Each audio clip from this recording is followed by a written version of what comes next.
You're listening to theoutdoorstation.co.uk. Hallo, herzlich willkommen in Friedrichshafen. Hello and welcome to the fifth in the podcast series recorded at the 2008 Outdoors Trade Show at Friedrichshafen, Europe's largest gathering of manufacturers, distributors and designers totally focused on the outdoors industry. If gear, technology and clothing is your thing, then this is the place to be, to see what is being launched or worked on for 2009 release. Rose, I and our European correspondent Roman Ackle spent several days meeting, greeting and chatting with old and new contacts to discover more about the products we will all be seeing on the shelves in the very near future. In this podcast, we continue to look at new designs and products which are bubbling under for 2009. We also bump into Chris Townsend and John Manning and get their impressions of this year's event. Plus, meet up with Brian Vargo for the US perspective, and Brian Pemberton from Packsafe discusses the ever-increasing need for security. But first, let's hear from C2 Summit MD and designer Roland Tyson, all about the small things which go to make our outdoor life more enjoyable. Well, we've come up with a bowl and plate system that we sort of started off thinking what we wanted to use ourselves, and had a look and saw that there was really nothing else out there, and came up with a system that we think is very multi-purpose, can be used for people like for mountaineering, can be used for people, basically scout groups, whatever. And it's a very lightweight system. It's got a very cool touch base to it. It's got a very clever hex pattern, so you actually don't get burnt, or you can hold it boiling liquids in it. Nice deep sides and a large volume too. It holds about half a litre. Okay, so if people can follow this online, the name of the product and where they can actually look at this as we're talking. Okay, so the Delta Bowl is the name of the product for the bowl. We have the Delta Plate, and we also have the Delta Cup, which will be coming out a little bit later on. And it's c2summit.com.au for Australia, or you can actually visit it on the US website, but the Australia website probably got a bit more information on it. Tell me a bit more about the actual product that the material you're making it from. There's a good story behind this. Yeah, we originally thought polycarbonate. The problem nowadays with polycarbonate is that it contains BPA, which people are starting to get quite concerned about, and we just started looking at different materials, so we ended up doing it in nylon 6/6. And the thing with nylon 6/6 is that it's got a good heat resistance. It's very strong, very light. It's not the easiest thing to mould, especially in this particular shape. You'd find generally things that are moulded in this shape are a lot simpler in using nylon 6/6. But it's a nice sort of strength to weight ratio material. From an environmental point of view, then presumably this will last a lifetime. Yeah, part of the philosophy of C2 Summit is making products that last. Is probably about the most environmental way you can do things. We do look at using recycled materials as much as we can. This isn't recycled because within the nylons, in the nylon 6/6 especially, it doesn't have the strength for it to last, so it would be about 40%, 50% weaker if we used a recycled nylon. So, we consider this product to last a lifetime of a user, so we think that's the most environmental way to make products. So with the bowl here and the plate, what's the sort of the end user you have in mind for that particular product? Well, basically anything from the mountaineer. One of the directors of our company has climbed Everest twice, and we've used just his opinion on what he would use. I've done a lot of mountaineering myself, and I've designed it probably from a mountaineering point of view. We can put a 10mm carabiner through the hang loop, so you can hang it on big walls when you're big wall climbing. From that type of person, I guess originally designed it for that. But because of the price point where it's going to be at, it can go right the way through to the scout or to anyone really. Duke of Edinburgh and so on. Yeah. Now I noticed you've got the X mug, is it? X plate and X bowl, which is sort of the pop-up bowls. And they look very, very popular. Yeah, they are. We released those last year and sort of finally got production sorted out this year. But very, very popular product. The bowl actually collapses down. We use the silicon that's used in a lot of kitchenware, with very good heat resistance and things like that, very high, 100 or 200 degrees Celsius. Problem with it, we thought it would be a really good thing to make something that collapsed down and was nice and compact, but needed a rigid base. So we spent about a year developing the way of joining the nylon base, solid base, to the silicon. And the silicon is all food grade. The nylon base is food grade. You can flatten the bowl down, use the back as a chopping board, and we use the actual nylon actually is developed. We bought that from Holland, and it actually has about 30% glass reinforcing in it. Okay. The glass reinforcing presumably makes the chopping board much more durable to use. You're not going to cut through that with any sort of knife. Yeah, that's right. There's another thing too, is that the silicon, when to make it food grade, has to go in an oven for 4 hours at 200 degrees Celsius to set it, and also they basically sweats out anything that's in there that shouldn't be in there. The problem is trying to get a nylon that can actually cope with that, so that was a big part of it. So we searched around high and low for the right sort of nylon to actually to do that. It's amazing the amount of research that actually goes into something as simple as a plate and a bowl from your point of view. I mean, you design it, but you've also got the technical aspects of the material to take into account as well. Yeah, it's a bit scary actually when you sit there and employ a designer for 12 months, sitting there designing. What have you done for the last? Oh, I've designed a bowl that flattens out. Well, that's great, you know. So hopefully we sell enough, and I think we are. I mean, it's the X bowl is one of those products, and the X plate and the cup even is going to be one of those products that we've limited supply because we can only make X amount. So it's one of the few products that we've had that problem with, but it's a nice problem to have. Yeah, it was a fantastic product. Two other ones while I've got you. I'm looking at that this folding bucket, if I may. Yeah. Tell me a bit about this. It seems very, very simple, but I'm sure there's a story attached to it. Yeah, it is actually. We make a thing called a kitchen sink, which is a lower profile. An interesting story behind that. My mother designed a product when we were camping many years ago that we use, and it's just a freestanding sink, but it's quite low profile, and it's not the easiest thing for sort of carrying water with. And we just thought, coming up with something a little bit different that you could carry sort of water away from the water source, especially as, for environmental reasons, not washing or doing anything next to the water source itself. So we came up with a product it's actually freestanding. It doesn't look like it, but you can actually do a 10 litre and a 20 litre. You put it down. It has to be a fairly level surface, but on a flat surface, it's completely freestanding, and it completely folds up, so there's no frame in it or anything like that. We've got no webbing on it, so it doesn't wick any moisture, it doesn't hold anything, it's completely welded, and it's got a food grade TPU lining on the inside, so it means you can actually store drinking water. So if you do get water from a stream and you actually want to store drinking water in it, it's fine for that.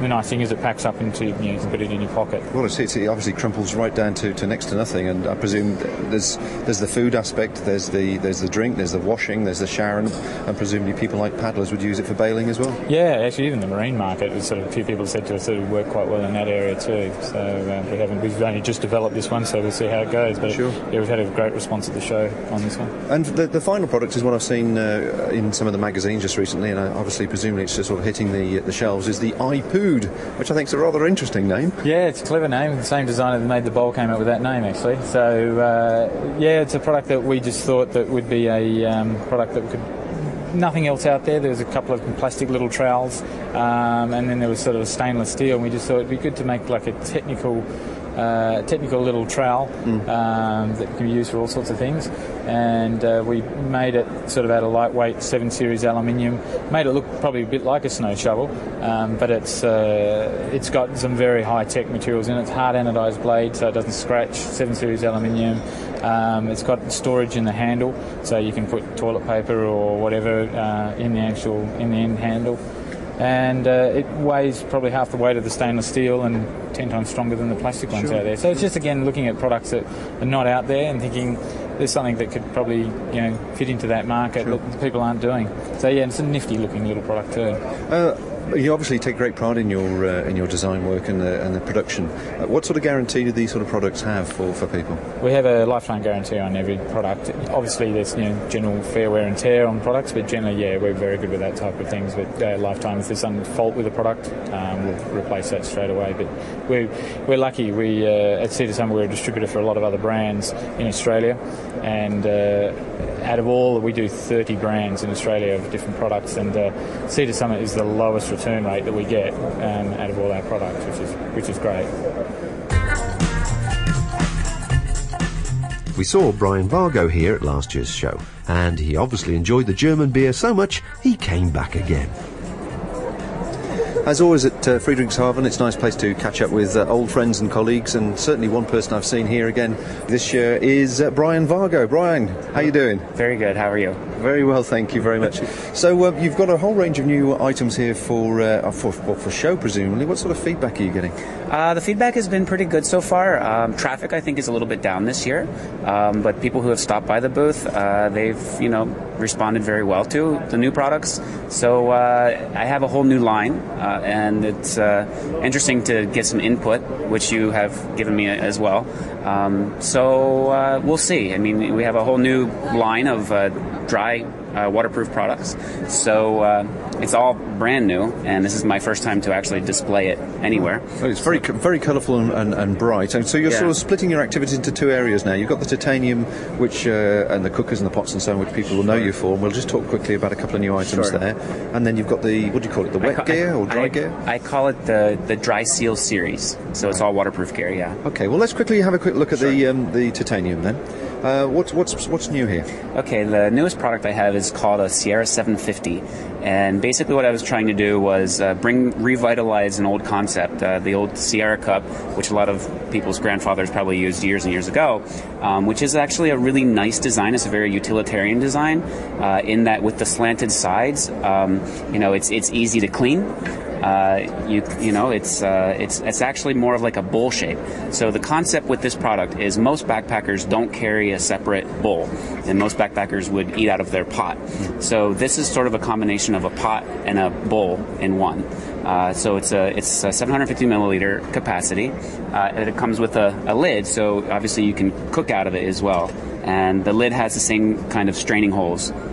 Similar to our other products. So comparing that to the tea light mug, which people will know you for very well in the UK, it's the same capacity as the tea light, but I could also see actually people using that like a frying pan in some respects. Yeah, you could fry out of it. I mean, it's a pot. It's designed so that it's actually a little bit more efficient to cook with.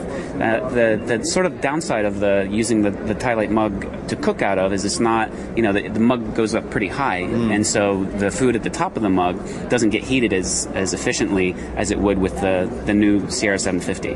And that Sierra 750 then, would that work just as well with the Triad stove that you've got, the sort of central flame, and the Decagon stove, which has got a wider flame? Decagon stove, I wouldn't recommend that stove with this pot. Yeah, because the Decagon stove is a side burner, and the flame, it does kind of shoot out to the side a little, quite a bit. So with the Decagon stove, I recommend the actual pot, which has a wider diameter base. It would work really well with any of the stoves that I have that burn from to the top, that has the holes on the top. So like the Triad stove or the Triad XC. Right, okay. And you've got a smaller Sierra there as well. Is that part of the range? Yeah, it is. I've had this one for a few years now, and I had this first, and I suppose I was looking at this thinking, it's efficient. It's I like the design, and like I said, it was really popular years ago, so I'm trying to revitalize the concept. Cool. Well, good. Nice. I can see the whiskey in that one, and the food in that one. Sure, and they do nest as well. Beautifully. So let's go over to your Dry Seals series then. Now, what are you showing us, and what sort of response are you getting to people? Okay. Well, basically, I have different sizes, different designs. I have like the largest one, which is for portage of gear if you're going to be out like rafting or kayaking, that kind of thing. So just quickly then, that's a rucksack with the roll top on it, and it's what, about 40 litres, something like that? Yeah, it's about 50 litres actually. Yeah, and it's 100% waterproof. At the top, it would roll down to make it totally waterproof. Obviously, some of the products that would have a zipper on it, the zippers are waterproof zippers, but a zipper is a potential leak. So it's not something like this that has a roll-down top is truly 100% waterproof. And I know the American marketplaces are very interesting as regards back lengths. Have you gone for a set back length on this? Set back length? This one does actually have a set back length. So yeah, you can adjust it. The only thing that the large pack has is a removable padding. So if you want to take that off, you can drop that down a bit if you're a bit taller or whatever. Yeah. Or if it was going to be like really wet, you wouldn't want to. The foam here, of course, would absorb water. So you would maybe, if you're going to throw it in the creek or whatever, you might want to take this off first. So, and who do you find sort of what's your target market for that sort of product? Well, it's not backpacking. This is truly water sports. So it's a new division of the company. It's these really aren't intended for backpacking necessarily. Right. Yeah. Okay, so that's the big one. Let's move quickly down the range. Then what else have we got here? What else do I have? Well, I have a cargo bag.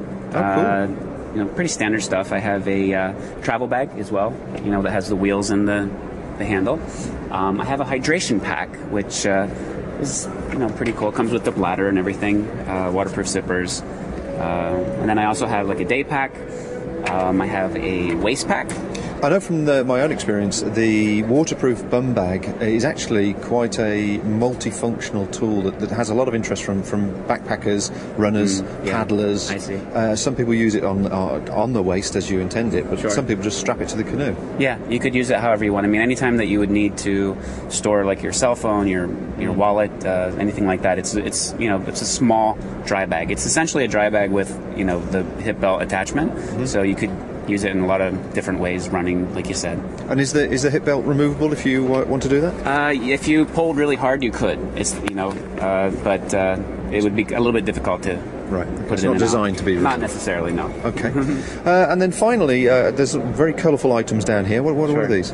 Those are your standard dry bags, and they have a valve on the side so that when you put your items in and then roll the top down, the air doesn't get stuck there, so you can't roll it down more efficiently. That's what the valves are for. So the bright orange ones are more for the water sports market? Yeah, it is, absolutely. And then on the other side there, you've got those, is that backpackers? Yeah, these items over here, they say Vargo Rest Tech. Rest Tech is another new product. It's actually a backpack. And so the bags that I have that say Vargo Rest Tech are accessories for the backpack. The backpack is brand new, and it's actually not out yet, but it will be out soon. It's a very different concept. I'll be interested to see how people react to it. In a nutshell, it's basically a frame with a detached seat. So you could, and the idea is Rest Tech, the technology of rest is sort of how I came up with the name.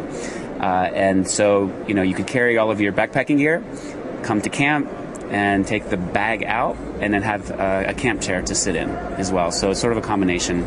But again, it's not out yet. It will be soon. Hey, this is what Friedrichshafen's all about, finding out these exciting things. So obviously a lot of these things aren't available currently in the UK, but I guess they will be pretty well in the US? Yeah, all of the waterproof gear is actually, it's in stock. I don't think I have any big retailers or anyone really that's carrying it yet because it's so new.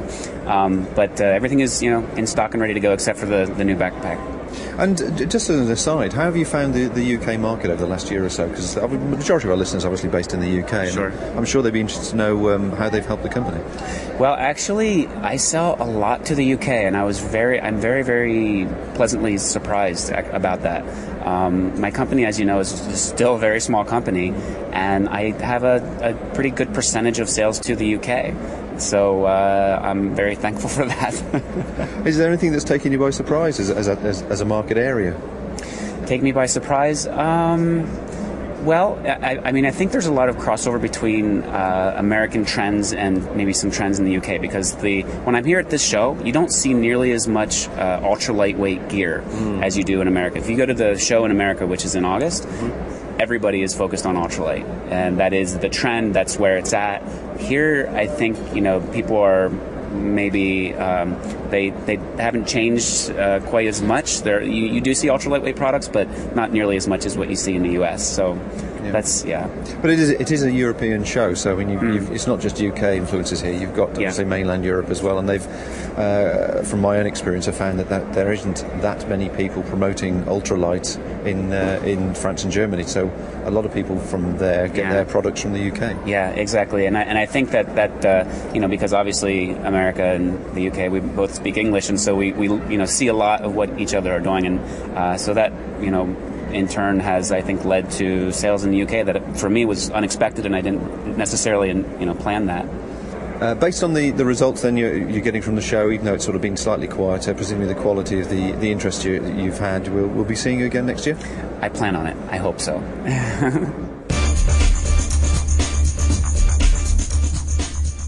Theft is sadly on the increase everywhere in the world, and one company which makes products to make the life of the opportunist thief that little bit harder is Packsafe.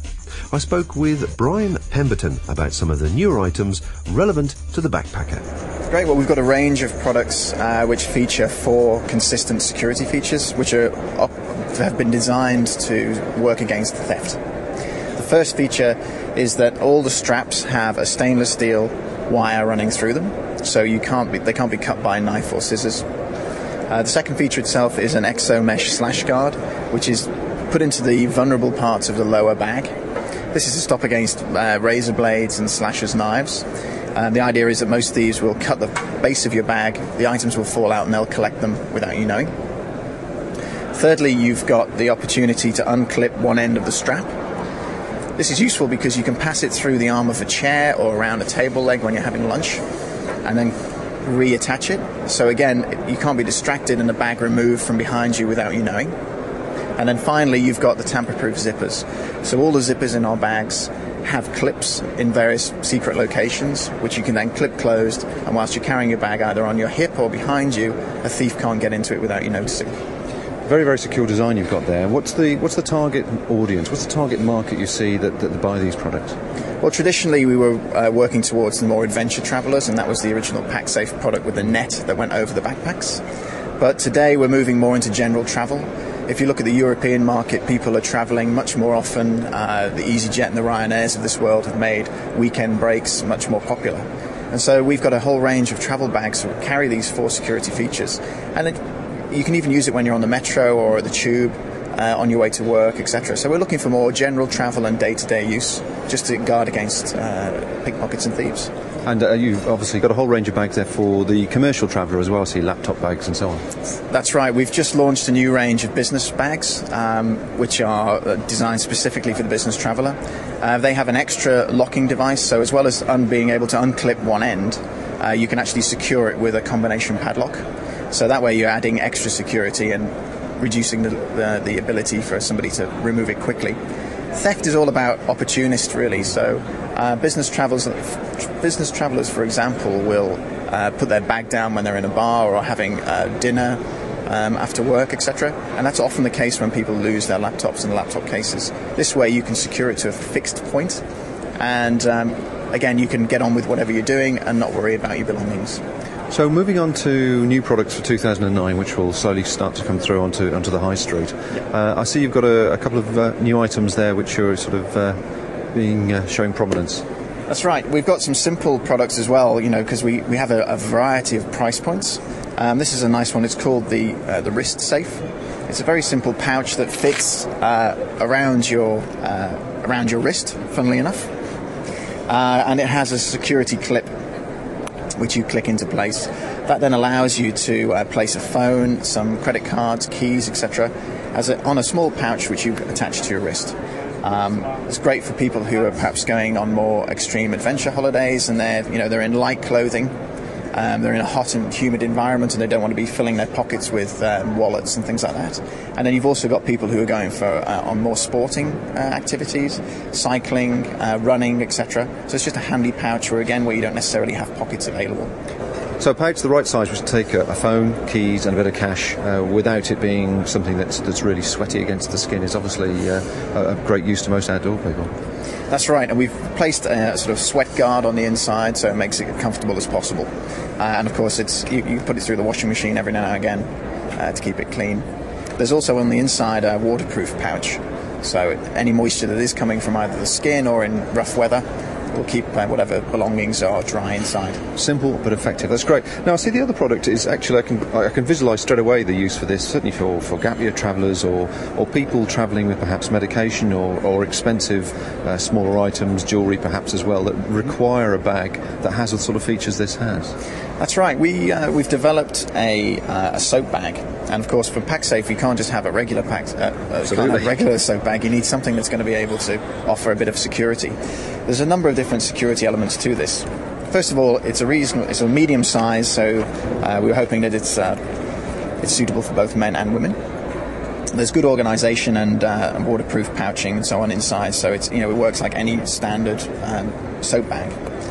However, on the inside zip, there is a small zip which is hidden, and that allows you to have a hidden pocket with a waterproof lining. So it's a pocket within a pocket? Pocket within a pocket, and that offers the ability to put memory cards, jewellery, anything really of value that you don't want people rummaging through. And you can hide that neatly away, out of sight, so if someone were to get into the bag, hopefully they won't find those items. The second security feature is this is a bag that you can actually lock closed.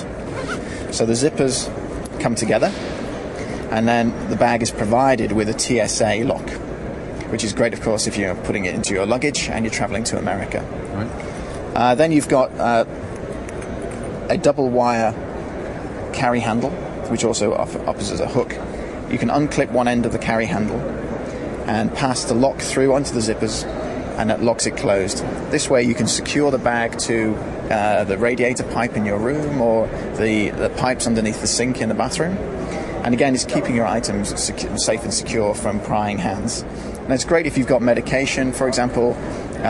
People who are on diabetes don't necessarily need to have stuff go missing. Families who've got children, again, don't need people going rummaging through the bag, or children rummaging through. And again, if you've got some light, jewellery and other accessories that you want to keep safe, it offers a level of security which is better than your standard soap bag. Certainly.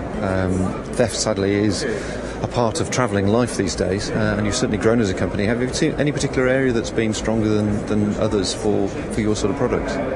Well, as I say, originally we came from the outdoor market, and that's been very good to us over the years. But as we move more into the general travel industry, sales have really begun to take off. We've been doing a number of ladies' travel bags in particular. They're proving incredibly successful.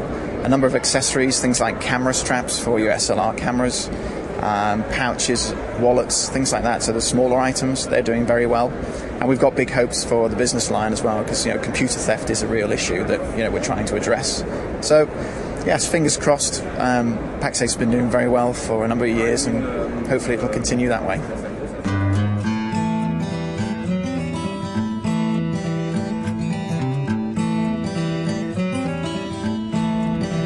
So Sunday morning looms, and everybody had a successful party on Saturday night. We all managed to crawl out of our various accommodation and have a look around the last few remaining stands that we've missed so far, and talk to various manufacturers. And while I'm doing so, I've met two well-known characters, John Manning and Chris Townsend. So I thought I'd grab them for a couple of minutes to see what their impressions of the show has been so far. Good morning, guys. Good morning. Good morning. As you can tell, we're all had a good lie-in this morning. I think that'd be the best way of putting it.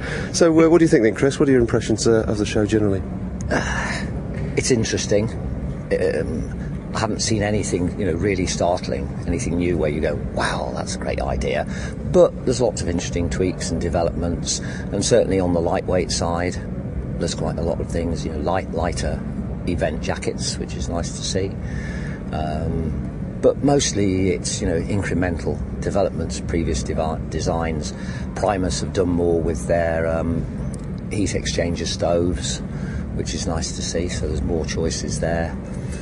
There's a few tweaked tents that'll be a bit better than they were last year, but again, not startling new. Packs, Osprey have got a lightweight pack that looks good. That should carry a reasonably heavy load if you've got week's food or whatever. Crux Lightwave have got a bigger version of their fast packs, a 65 litre one that looks pretty good. What about tent design? Because we're in the tents, one of the two huge halls with everybody's range of tents in. I haven't really seen anything startling, and the one impression it does leave me with is some of the stuff is actually really over-engineered, very complicated for its perhaps intended use. Oh, I'd agree there. Yeah, I haven't seen anything intense. Again, it's really new, and I think with some people you get into that stage where designers feel they have to add something, you've got to do something different, so you do make it more complicated because that's all that you can do, because the basic shape works anyway.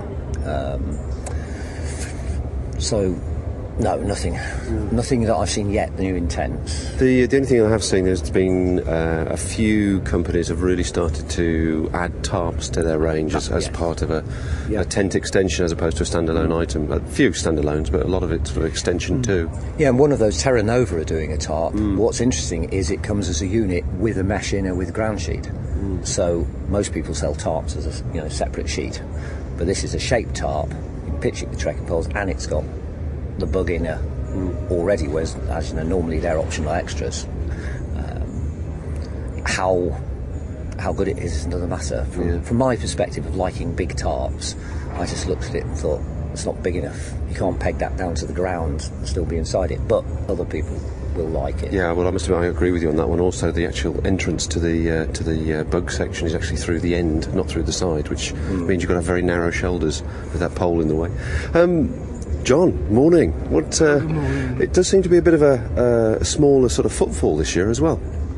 Smaller footfall, yeah. The whole show seemed a lot quieter. I don't know whether that's a result of the impending worldwide recession that we keep being warned about, but from our point of view, it just makes it a lot easier to go around and find the people we want to have the appointments with. Yeah. If you can get out of bed in the morning to have the appointments, I've missed 2 now, and it's only 10:30. Don't blame me. Don't blame me. You brought it upon yourself. Anything from your point of view that you've seen that sort of has raised your interest? I think it's like Chris. There's been a lot of interesting tweaks.